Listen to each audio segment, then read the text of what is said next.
All right, our next speaker is a professor of geology, Mrs. Sian Proctor. Dr. Proctor is a geology professor at South Mountain Community College in Phoenix, Arizona. And throughout her adult life, she has pushed herself to take on new challenges and to learn new things that she can bring back into the classroom. She is a Bachelor of Science in Environmental. And it was from August 16th, 2013 to April 16th to August 13th. So what was the High Seas mission? Again, it was NASA funded. It was an analog simulation in which me and 5 other crew members were going to live in isolation as if we were living on Mars. And so we had a geodesic dome here on the slopes of Mauna Loa in Hawaii. So when I told my friends I was going to Hawaii, they were like, yeah, to hang out on the beach and have fun. But Hawaii is an excellent place for living on Mars. Does anybody know why?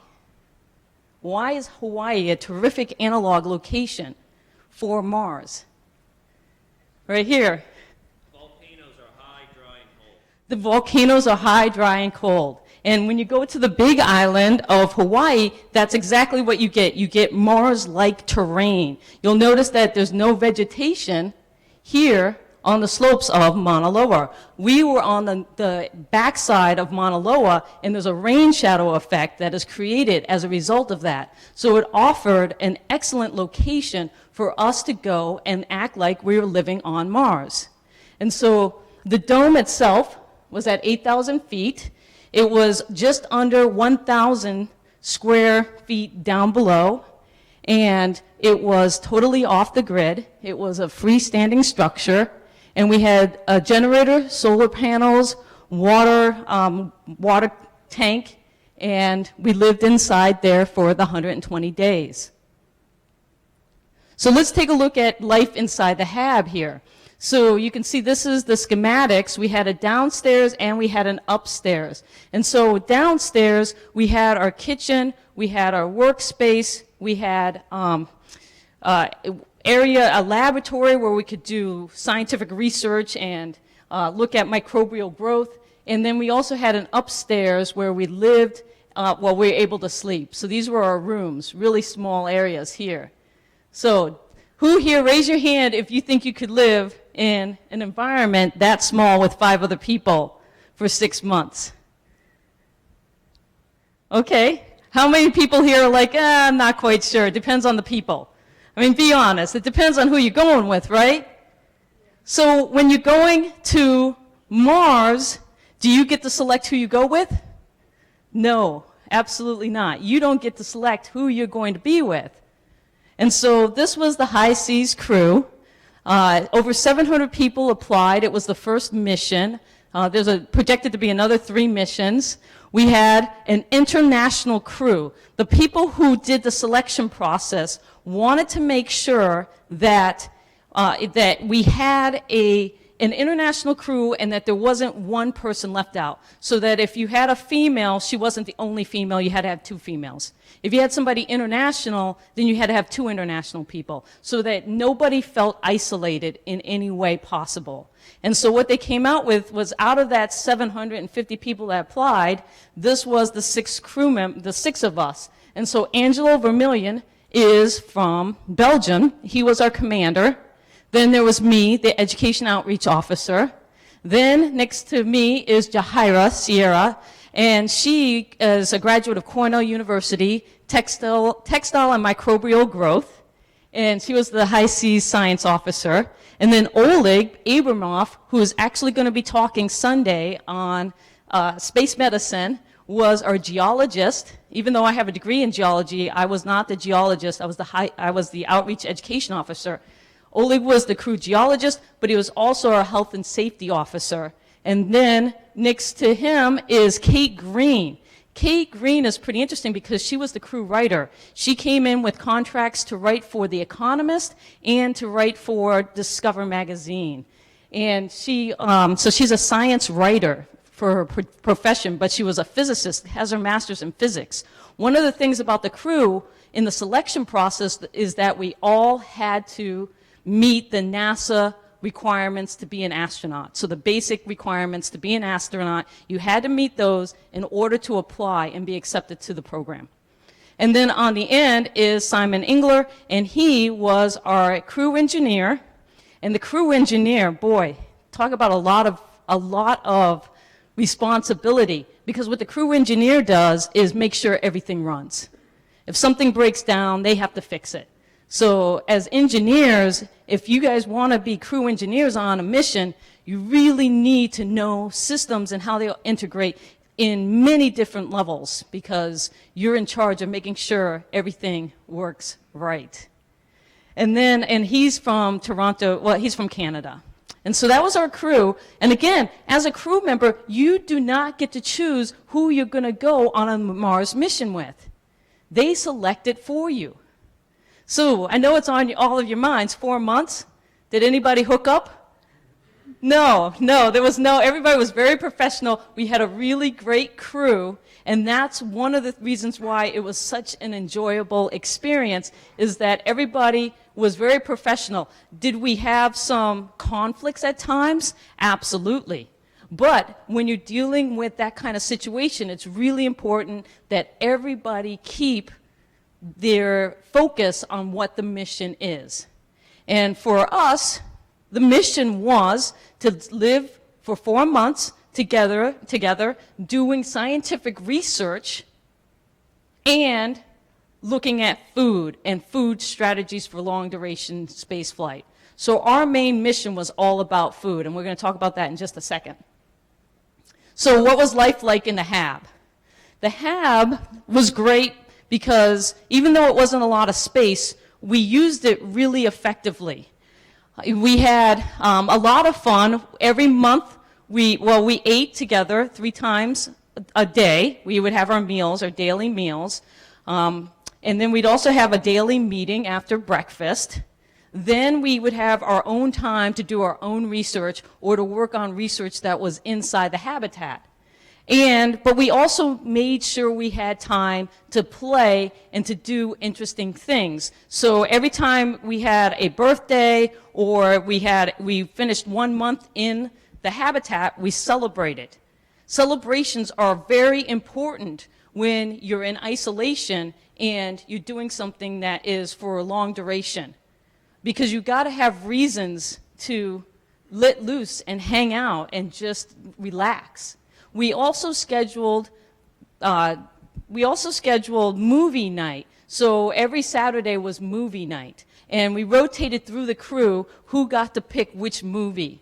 And so we saw some really interesting movies, because Oleg grew up in Russia until he was 12 and then came over to the United States. And so he was showing us Russian stuff, and, our commander being from Belgium, he had Belgian movies he was showing us. So it was really great to see some of the personalities of the crew. To give you an idea about living with these guys for the 4 months, we had met twice before we went into the 4-month simulation. When we got selected as the crew, we went to Cornell University and we did a 2-week kind of mock-up with each other. And then we also went to the Mars Desert Research Station. How many of you guys have heard of MDRS, Mars Desert Research Station? Has anybody ever applied to be? Has anybody gone? Have you gone? Didn't make it this year. Okay, but gonna apply again? Yes. Yeah, and so there's a lot of ways for you to get involved in analog simulations. You just need to apply, find them and apply. That's how I ended up in this project. We had an exercise textile study that came in through NASA, where we had to work out every day. This is us having a meal. This is what our table looked like. We did have a little portal window so we could see the Hawaiian sunset, but not really enjoy the Hawaiian sunset. And this was an example of movie night here. And then some of the things that we did. We also got to, one of the fun experiments that we did was Simon, being from Canada and a roboticist by trade, he worked out a deal with the Canadian Space Agency to run the Juno rover from inside the habitat here. So this is the Juno rover, and we spent 4 days working with the Canadian Space Agency and remotely controlling the Juno rover through maneuvers. So it wasn't all about living in the habitat. We got to go outside. So life outside of the habitat consisted of EVAs, which meant that you could leave and go out and explore the terrain, because if you go to Mars, you're going to be exploring the terrain. And again, one of the reasons why Hawaii is such a good place for analog Mars simulations is because the terrain and the geology is very Mars-like. And so where we were at was on the side of Mauna Loa, and there were vents, volcanic vents, and there were also skylights. Anybody take a geology class here? We got one in geology. Well, if you want to go on a Mars mission, knowing some geology is going to be important, because you're going to be there, you're going to be exploring the geology, you want to be able to know what it is that you're doing and what you're looking for. Skylights are lava tubes that have collapsed, and you can get into the lava tubes. Why they are so important for Mars and Mars research is because there's a lot of talk about using skylights as habitat locations. If something's going wrong, where can the crew go if they need to get shelter? And so skylights is one of those things. So these are some of the routes or EVAs that we did. We did over 50 EVAs during the mission. And the interesting thing about doing EVAs is that you're acting and living like you're on Mars. So you cannot go outside without a spacesuit on. So our job was to go outside and to test spacesuits, different spacesuits that we could use for the analog mission. And so we had these crazy hazmat-like suits that we weren't a very big fan of. They were really interesting because they gave you the fidelity of trying to be in a spacesuit, that it was airtight, so you don't have the wind, you can't feel the wind, you can't, you have gloves, it's difficult to maneuver, but it was also Hawaii, and they got hot, and you kind of steamed up in there a little bit. And so you would go on these, 2-hour missions, outside missions, and you would just be dripping with sweat coming out of that, and you would be, the face mask would be fogging over, and so your hands are in these gloves. You can't scratch your nose, you can't wipe your face, and so what I would do is I would lean my head in and I would wipe the front of the mask with my head so I could see what I was doing. And so it was an interesting challenge. But then we had some really cool looking spacesuits that came out of Maryland. University of Maryland let us borrow those, and that we got to test. And then we also tested new helmet designs on top of hazmat suits. And so it was a really interesting experience being able to not only live in a habitat for 4 months, but to go outside as if you were an actual astronaut on a foreign planet. And so this is what it looks like when you're hiking in this area. Lava tubes, again, going out and exploring the geology. It was great to have Oleg as a geologist. He'd give talks on what we found and some of the interesting things that we saw. So, but the purpose of this also is the science. What is the science that you're going to be doing in the habitat? If you go to Mars, just like going to the ISS, there's going to be a lot of science that's going to be involved. And so for us, the main focus, NASA funded the High Seas mission, this first mission, as a food strategy and preparation study for long-duration space flight. Why study food? Anybody know why? Right back there, shout it out. Food impacts your emotions. Food impacts your emotions, absolutely. Why else would you want to study food? It's hard to transport food, exactly. Any other reasons? One of the problems that they currently have with astronauts is food apathy.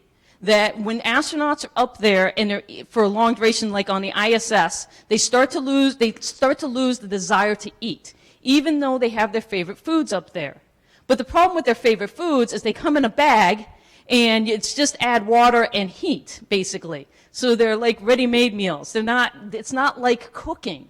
And so if you go to a planet with gravity, now you have the option to bring shelf-stable ingredients with you and to actually cook. So the food study was the main study that we did, but we also had crew research. So Jahaira was a textile.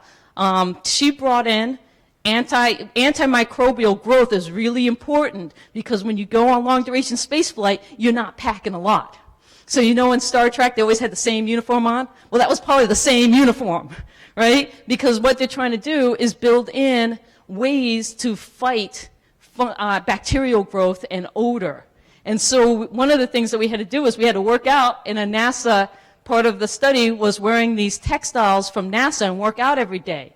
And you had to determine whether or not you could wear the garment again the next day. Well, some of them, 2 people in our crew wore the same workout shirt for the full 4 months. Yeah, exactly. I see that look. You're like, what? Yeah, I didn't. I was like, no, this has got to go. But they were able, to them, it didn't smell bad. I didn't notice them smelling. You know, you're in a habitat, so if someone smells, you got to tell them, dude, you know, you got to smell. Yeah, you got it. And the interesting thing is water is so important that you can only shower. We got to shower, but we only got to shower 3 times a week. A 2-minute shower, a 2-minute shower, and a 4-minute shower. That was it. But Simon, our engineer, he didn't shower the whole time. He cleaned himself. I know someone was like, what? He cleaned himself with wet wipes, but he did not physically take a shower. So 8-minute shower, 8 minutes total a week. How many of you guys could do the no shower or limited shower? Because if you can't do it, you can't go to Mars. Because you got to think, how precious is water? When you're dealing with long-duration spaceflight, it's all about your resources and being able to manage your resources. And then we had, Kate came in with a sleep study, so I got to learn all about my sleep. And we had to do all of these kind of odor ID and sniff tests as part of the food study. And so it was really an interesting process because every day we had surveys, we got tested on things. So you were busy. A lot of times people think of the group that came out of Mars 500. One of the issues was boredom. And people would ask me, were you bored? And I was like, no. Every day we had something to do. You didn't have time to be bored. And so that was one of the interesting things. But again, it was about food strategies for long-duration spaceflight. So we cooked 3 meals a day, and we were on a 2-on, 2-off rotation. We had 2 days where we ate like NASA astronauts eat today, which is just heat and add water, and then we had 2 days of creative cooking. Creative cooking meant we could use shelf-stable ingredients to make any recipe we would want. So you think about this. What food would you miss if you went on a long-duration space flight? What would you miss? You're used to going right there. What would you miss? What? Meat. Yeah, meat. And it was interesting because in the back there, pizza, my favorite food. Pizza, yes. Right? They're not having pizza on the ISS. If they are, it's in some weird form right now. Right? Right here. Fresh fruit. That was a big one. Beer. Everybody's like, did you brew your own beer? Because it was NASA. NASA, no alcohol. Oh, we wanted it, but we couldn't have it. But I tell you, like you were saying in your talk, that if you're going to Mars, the Irish bar is coming with you, right? If you're on an international crew for that long, they're going to want to have refreshments. So if you can figure out how to cheaply bring beer to Mars, there is a startup company for you, right? How do you just add water to a beer-like substance to get a good tasting beer? So anyways, our food. So what was our food like? If we wanted fruit, if we wanted meat, if we wanted vegetables, it was all freeze-dried and dehydrated because you had to reduce the weight. And it had to be shelf-stable. And then our job was to rehydrate that stuff and then to make meals out of it. And so I don't want to run too long because we're going to have questions, but these are some of the things that we cooked. Some of the meals. And then as the education outreach officer, the whole point is how do we inspire people who aren't like you? How do we get the general population interested in space and space exploration? Well, one of the great ways to do that is food. People eat every day. People love food. So as the education outreach officer, what I did was I did a recipe contest. Before the mission started, I said, hey, I'll put a shout out, submit recipes that we will cook on Mars during our 4-month mission. We got over 70 recipes that were submitted. And as a result of that, I ended up selecting, the crew and I selected 5 recipes in each category: breakfast, soups and stews, main meals, desserts. And during the 4-month mission, I actually ran a TV show called Meals for Mars that I broadcasted every week through YouTube and our website, where we actually cooked the recipes that people submitted to us. And then we had a contest. And so these were some of our winners.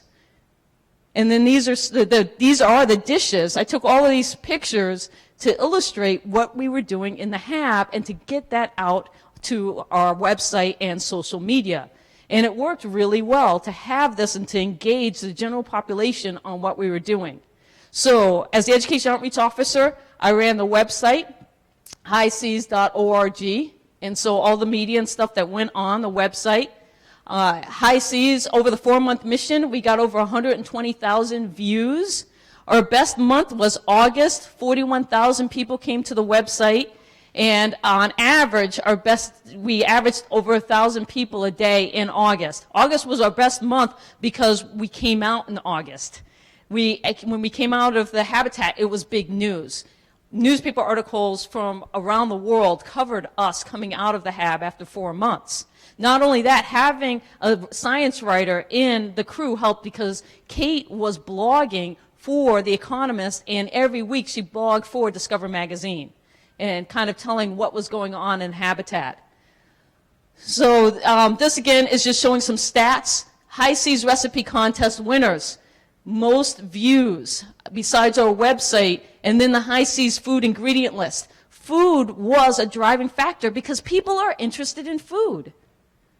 People, you got those Facebook friends who are always posting food pictures. I'm one of them. That's how I ended up getting this. Was that a friend of mine said, hey, you should apply for this. You love space and you love food. And I did. I applied and I got it.